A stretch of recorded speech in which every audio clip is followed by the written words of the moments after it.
My name is Claire Whitmore. I'm 34 years old. 6 weeks ago, I stood in a law office on the 4th floor of a building I'd never been allowed to enter before. My parents were seated at the long mahogany table, relaxed, dressed like they'd already won something. My sister Danielle sat between them, smoothing her blazer, clicking her pen. I had driven 3 hours to be there. I had taken the day off work. I had ironed a dress I hadn't worn in 2 years. The executor, a quiet man named Gerald Pratt, opened his folder. Then my father leaned forward and said, very calmly, "Actually, Gerald, Claire doesn't need to be here. We already discussed this with you. She was removed from consideration months ago." 22 people in that room heard my father explain why his own daughter didn't need to hear her grandfather's last wishes. But what they didn't know was that Gerald Pratt had been holding a second envelope for 11 months. One my grandfather sealed personally, one addressed to me in his own handwriting. And when Gerald reached into that folder, he didn't pull out one document, he pulled out two. Before I tell you what happened in that room, please like and subscribe, but only if you genuinely enjoy this story. Drop a comment. Where are you watching from and what time is it there? I love connecting with you all. Now let me take you back to where it all began. Growing up in Asheville, North Carolina, I learned early that love in our house came in two denominations, Danielle's and everyone else's. My family. Dad, regional sales director, proud of his handshake and his handicap. Mom, stay at home, ran charity committees, ran the household narrative. Danielle, 3 years younger, prettier in the way our mother approved of, married to a man named Brett who wore salmon-colored shirts unironically. And me, the older one, the quiet one, the one who was always so capable. Capable meant I didn't need much. When I was 12, I won the district science fair. My entry was a working model of the water purification system I'd read about in National Geographic. I had spent 6 weeks on it, every evening at the kitchen table, my grandfather Papa Roy watching from his chair, occasionally handing me a paper towel. The night I won, Mom made Danielle's favorite dinner, lasagna, to celebrate. "We're celebrating Danny's recital too," she said. "We can make it one big party." Danielle's recital had been 3 days earlier. I told myself it was fine. A shared celebration was still a celebration. At 19, I got a full academic scholarship to UNC Chapel Hill. The acceptance letter came on a Tuesday. Mom read it, folded it back into the envelope, and set it on the counter. "That's good, honey. Now can you pick up Danielle from dance? She needs new shoes while you're out." That same month, Danielle got a C- in algebra. Dad hired her a private tutor, took her to dinner at the nicest restaurant in town to keep her spirits up. The tutor cost $180 a session. I never asked for $1 of help with college. I told myself that was just how things worked. I was the self-sufficient one. The most severe came at 28, when I was diagnosed with an autoimmune condition that left me exhausted and in pain for 6 months. I called home from my apartment on a Wednesday night, crying, asking if Mom could come stay with me for a week. Just a week. I was struggling to cook, to work, to get out of bed.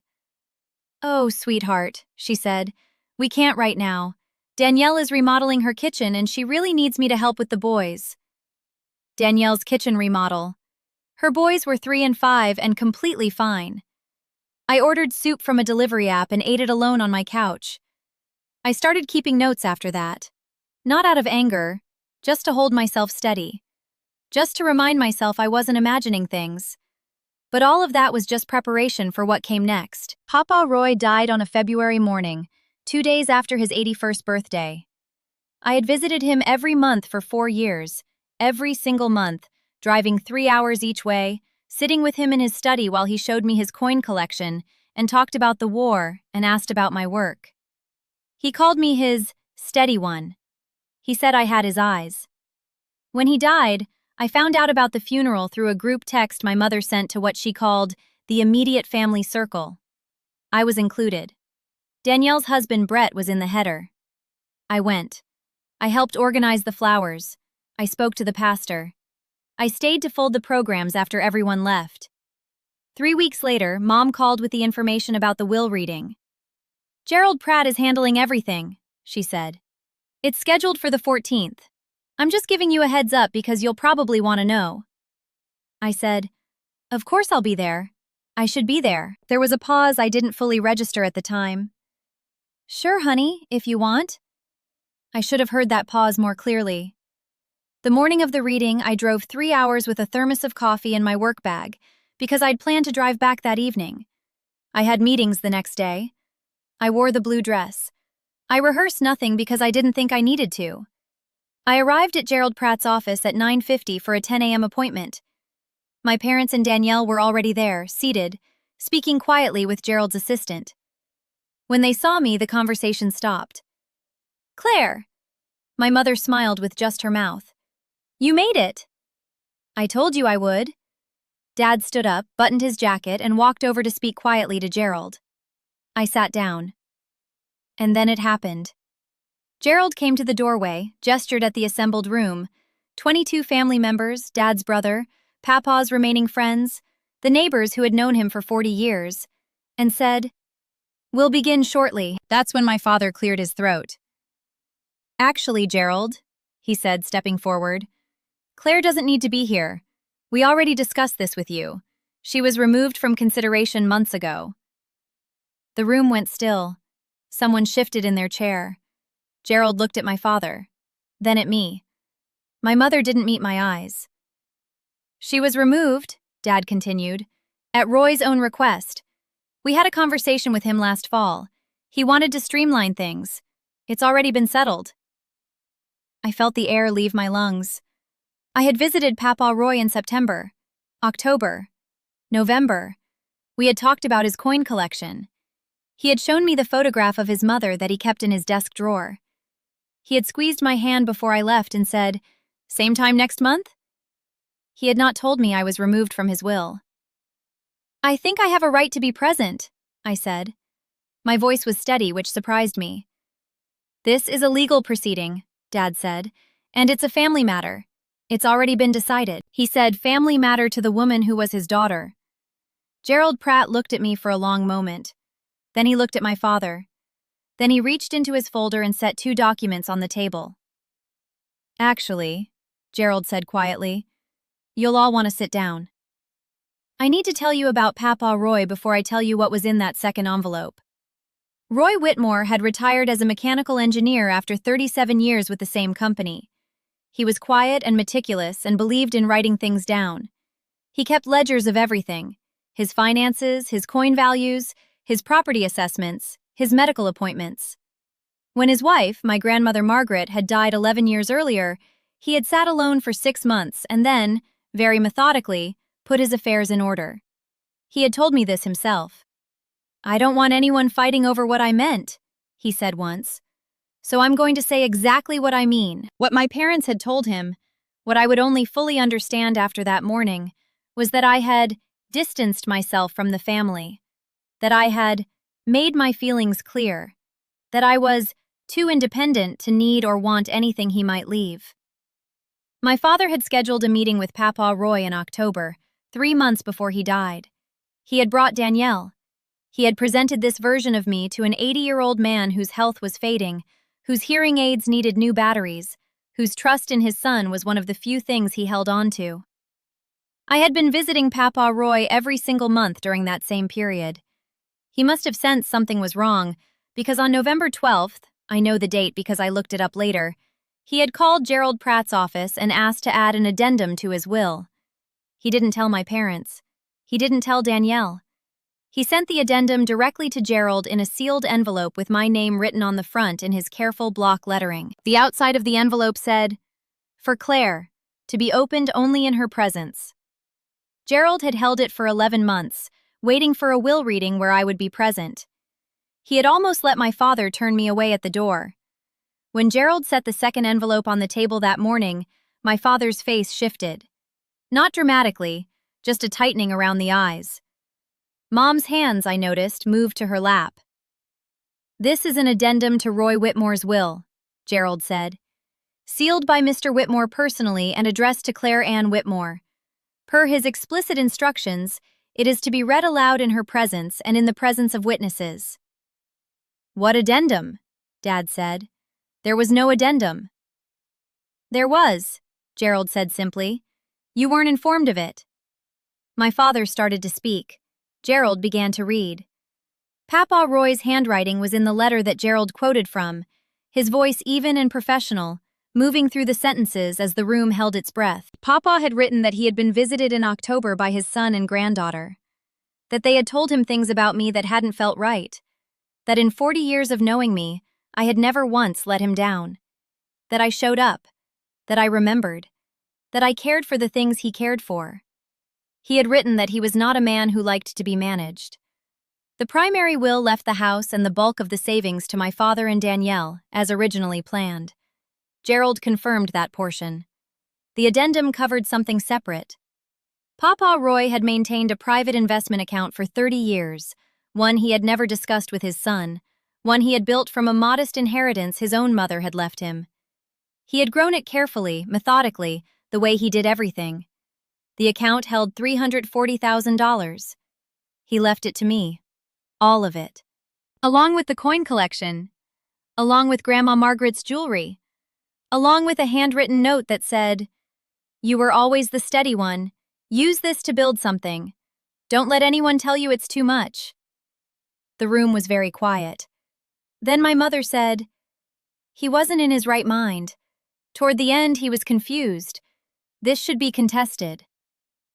Gerald looked at her over his glasses. Mr. Whitmore was assessed by his physician as fully competent as recently as December 3rd. This addendum was witnessed and notarized. It is entirely valid. "We didn't know about any account," Dad said. His voice had a different quality now. Flatter, careful. "You weren't meant to," Gerald said. I sat with my hands folded on the table. I wasn't shaking. I wasn't crying. I was thinking about the last time I had seen Papa Roy, November, the month before he died, and how he had walked me to the door and said very quietly, "I'm proud of you, Claire. I always have been." I had thought at the time it was just something grandfathers said. I looked at my father. "He knew," I said. "He knew what you did, and he made sure I'd be in that room." Dad opened his mouth. "Don't," I said, "just don't." I turned to Danielle. She was looking at the table. A woman I didn't know, one of Papa's longtime neighbors, a Mrs. Garland who had known him for 30 years, leaned forward from the back row and said clearly, "He talked about you, Claire. He talked about you all the time." Someone across the room made a quiet sound of agreement. Dad's brother, my Uncle Dennis, stood up, excused himself, and walked out without looking at my father. My father sat in his chair. My mother started to say something about contest procedures. I gathered my bag, shook Gerald Pratt's hand, and thanked him. "He was very clear," Gerald said quietly. "He wanted you to have it. He wanted you to know he saw you." I nodded. I was not going to cry in that room. "One more thing," Gerald said, and handed me the sealed outer envelope. "He asked me to give you this as well, personal, not part of the official record." I put it in my bag. I walked past my parents without stopping. Outside in the parking lot, in the February cold, I sat in my car and opened the second note. It was short, 6 sentences in his block lettering. "Claire, if you're reading this, then I was right to worry. I'm sorry I didn't say this more when I was alive. You deserved better from this family. I always knew it. The money is practical, but what I really want you to know is this. I saw you, every single time." I sat there for 20 minutes. Then I drove home. The calls started that evening. 7 from my mother in the first 48 hours, 3 from Dad, 2 from Danielle, both going to voicemail, both starting with, "I just think we need to talk about Papa's," before I stopped listening. I didn't call back. I did get a text from Uncle Dennis. "Your grandfather was a good man and he was right about you. For what it's worth." It was worth a great deal. I spent the following 2 months working with a financial advisor and a separate attorney to handle the inheritance properly, cleanly, carefully, the way Papa Roy had built it. I paid off my remaining student loans, $22,000. I moved into a better apartment. I set aside $180,000 in an investment account and used the rest as a down payment on a small property I'd been watching for 2 years. A duplex in West Asheville that I rent 1 unit of, which nearly covers the mortgage. 6 months after that morning in Gerald Pratt's office, I own property. I have no debt. I have a financial cushion that means I can afford to say no to things that don't serve me. My parents sent a formal letter through their own attorney in April, claiming the addendum should be reviewed. Gerald Pratt's response was apparently quite brief. I heard about it through my own attorney. The account was mine. The matter was closed. I've had one conversation with my mother since February. She called in May and I answered because I was in a calm enough place to hear what she had to say. She said she hoped we could get past it. She said family is family. She said she thought Papa hadn't understood the full picture. I told her that Papa Roy had understood exactly the full picture. That was the point. I told her I was open to a relationship that was honest, that treated me as an equal member of this family, that didn't require me to make myself smaller to keep the peace. She said she'd think about it. I don't know what she'll decide. I've stopped needing to. Today I work from the apartment I chose for myself, 3 blocks from a park where I walk in the mornings. I have friends who know my full name and my full story. I have the coin collection displayed in a case I had made, and Grandma Margaret's pearl earrings in a small blue box on my dresser. I have Papa Roy's photograph, the one of him and his mother, framed on the wall above my desk. Some evenings I think about that room, the second envelope on the table, Gerald Pratt's steady voice, my father's expression when he realized there was something he hadn't controlled. I don't feel victorious about any of it. Papa Roy is still gone. The family I grew up thinking I had was never quite real. But I feel something I hadn't felt in a long time before that February morning. I feel seen. If you're watching this and you've been made to feel like the one who doesn't need anything, the capable one, the self-sufficient one, the one who gets managed out of rooms, I want you to tell you this. Someone probably sees you more clearly than you know. And the people working hardest to make you doubt your own worth are usually the ones most afraid of what you're actually worth. You don't have to fight for a seat at the table. Sometimes the table was already set for you by someone who loved you quietly and carefully and wrote it all down.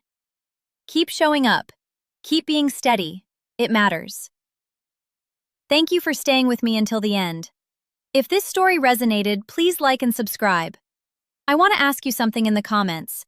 Has someone in your life ever stood up for you in a way you didn't find out about until much later? How did that change things for you? Drop your answer below. I read every one. Until next time, you don't have to earn your place. You were always supposed to be in the room.